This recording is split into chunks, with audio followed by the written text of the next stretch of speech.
pada sesi kali ini saya ingin menyampaikan sedikit tulisan tentang potensi sumber daya perikanan sebagai salah satu bagian ketahanan pangan nasional, sebuah kearifan lokal dalam naskah Melayu kuno. Indonesia merupakan negara kepulauan. Data terakhir menunjukkan bahwa pulau yang dimiliki Indonesia adalah 17.480 dengan garis pantai mencapai 95.000 km, 95.181 km dengan luas lautnya mencapai 5,8 juta km persegi. Artinya 75% wilayah Indonesia adalah laut. Hal ini menunjukkan bahwa perikanan sebetulnya merupakan sumber yang bisa diperbarui jika dapat dikelola secara bijaksana.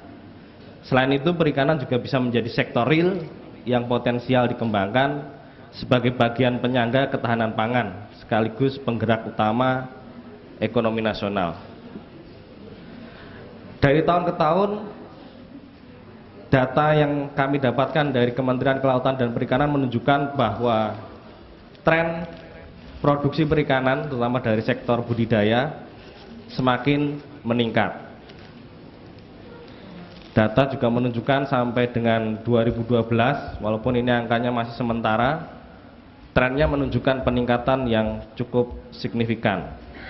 Bahkan ekspor pun juga menunjukkan peningkatan. Sebagai perbandingan, Indonesia dengan garis pantai sepanjang 95.181 km hanya memiliki 5.000 pelabuhan di tiap 162 km. Itu pun yang layak untuk industri perikanan hanya 5 buah pelabuhan perikanan samudra dan 13 pelabuhan perikanan Nusantara. Sementara kontribusi terhadap GDP, terhadap sumbangan ekonomi hanya sekitar 20% saja. Sangat minim sekali. Jika kita bandingkan dengan Jepang 54%, padahal luas panjang pantainya hanya 38.000. Kita bandingkan dengan Korea Selatan 37%, dengan garis pantai hanya 2.700 km, dengan Cina 48,4%, garis pantainya 32.000 km. Ini sangat memprihatinkan. Artinya apa? Banyak potensi yang sebetulnya bisa dikembangkan tetapi belum digarap secara serius. Ini sebuah ironis. Bahkan data terakhir menunjukkan Indonesia menjadi negara pengimpor ikan terbesar di dunia.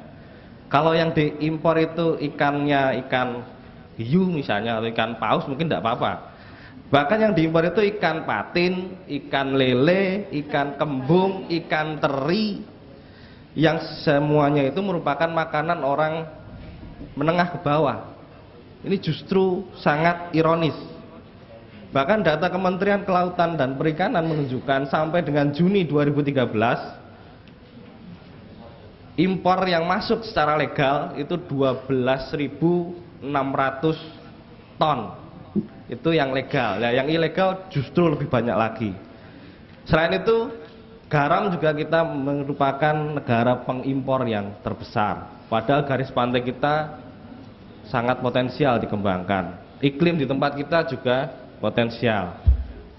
Bicara ketahanan pangan, kalau hari pertama tadi banyak bicara tentang padi, tentang palawija, saya ingin sedikit bergeser bahwa pangan tidak hanya padi, tidak hanya palawija, tidak hanya ubi atau ketela, tetapi juga perikanan masuk di dalamnya.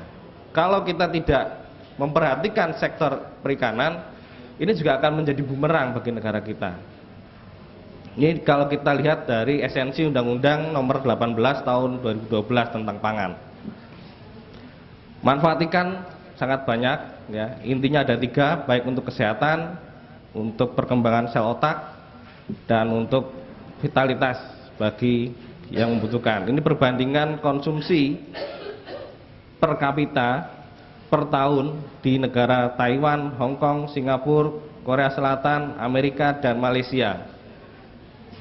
Indonesia pada tahun 2010 menunjukkan hanya 30,48 kg per orang per tahun konsumsi ikan.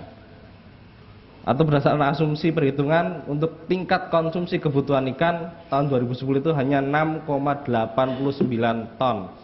Dengan tingkat asumsinya tadi per orang hanya mengkonsumsi 30,48 kg per tahun. Oleh karena itu, perlu digali, perlu dikaji kembali naskah-naskah kuno yang mengandung konsep pengembangan ketahanan pangan, terutama juga di sektor perikanan. Paling tidak ini memberikan sedikit inspirasi bagi alternatif pemecahan masalah di era global seperti ini. Ini jenis-jenis ikan tawar yang saya temukan di dalam teks Melayu, di dalam teks Sair Ikan Tambra, Sair Nasihat, dan Sair Ikan Trubuk. Ada beberapa jenis yang sampai hari ini masih bisa kita kenali. Kemudian ada jenis ikan laut juga masih bisa kita kenali. Dan ada beberapa jenis ikan payau. Kemudian ada pula ikan-ikan yang sampai sekarang terus terang saya sendiri belum bisa melacak. Ini merupakan ikan air tawar, air payau, atau air laut. Ini saya belum bisa melacak karena memang sampai hari ini saya belum bisa menemukan ini ikan termasuk kategori yang mana. Nah, dari klasifikasi terhadap jenis-jenis ikan yang ada di dalam naskah Melayu, setidaknya kita bisa membuat tata ruang wilayah gitu, untuk pengembangan. Bagaimana pengembangan di lahan atas, terutama di daerah pegunungan misalnya, yang kalau di daerah Sunda banyak kolam, hampir setiap rumah punya kolam, ya, ada ikan nila, ikan mujair, dan lain sebagainya, yang sekarang kelihatannya tradisi itu sudah mulai hilang. Generasi muda sekarang sudah tidak mau lagi untuk melanjutkan istilahnya tradisi beternak ikan yang sudah dimiliki pendahulunya. Kemudian bagaimana di lahan bawah, bagaimana di daerah pesisir dan di lautan. Ada hal yang menarik sebetulnya yang perlu saya sampaikan di sini. Ini pembagian ini dilakukan hanya sebatas untuk memilahkan. Ada hal yang menarik bahwa ketika di dalam naskah, di dalam teks itu ya, di dalam teks saya temukan bagaimana ada, awalnya saya hanya mengira itu hanya sebuah cerita. Ada ikan kakap yang kebetulan ikan kakap ini merupakan masuk dalam jenis ikan laut. Kemudian ada ikan tambra, itu kelompok jenis ikan mas, masuk ikan tawar. Tetapi di dalam cerita itu bisa si kakap ini jatuh cinta dengan ikan tambra. Awalnya saya hanya menganggap itu sebuah cerita, tetapi ternyata belum lama ini di Indramayu terjadi pemanfaatan lahan tambak. Lahan tambak itu lahan air payau, campuran antara air tawar dan air laut. Di sana dibudidayakan, kalau awalnya tambak itu hanya untuk air payau seperti bandeng, ikan-ikan seperti itu, tapi di Indramayu dibudidayakan ikan mas, ikan gurame, dan sejenisnya yang semula itu merupakan ikan tawar, ternyata bisa diproduksi dengan baik, bahkan tahan terhadap hama yang selama ini para petambak itu kesulitan modal untuk melakukan istilahnya eksplorasi dalam bidang tadi ikan bandeng dan sejenisnya, karena butuh modal yang cukup banyak. Tapi ketika memanfaatkan ikan tawar yang dicoba dibudidayakan di air payau, ternyata hasilnya cukup menggembirakan. Itu yang pertama. Kemudian yang kedua, kearifan lokal yang bisa dimunculkan di sini di daerah Cianjur. Saya juga mendapatkan data dari media massa. Kalau daerah Cianjur itu kan daerah dingin. Ikan lele di sana tidak bisa hidup dengan baik. Setiap kali beternak lele di sana terlalu gagal, mati dan mati, bahkan sampai lele Dumbo juga mati. Muncul kearifan lokal di sana bahwa lele kemudian dikawin silangkan sampai muncul spesies atau jenis ikan lele sangkuriang yang beratnya jauh lebih besar bobotnya dan tahan cuaca ekstrim, cuaca dingin. Hasilnya juga bisa meningkatkan kesejahteraan para petani. Ini contoh-contoh yang bisa ditemukan. Nah, mengapa sektor perikanan kita menjadi semacam sebuah sektor yang termarginalkan? Karena memang sampai saat ini belum ada grand design atau cetak biru sektor perikanan baik dari hulu maupun hilir, belum ada. Bagaimana, contoh kecil saja seperti impor ikan. Di satu sisi Menteri Kelautan dan Perikanan melarang impor. Impor hanya diizinkan untuk 13 perusahaan untuk kebutuhan industri.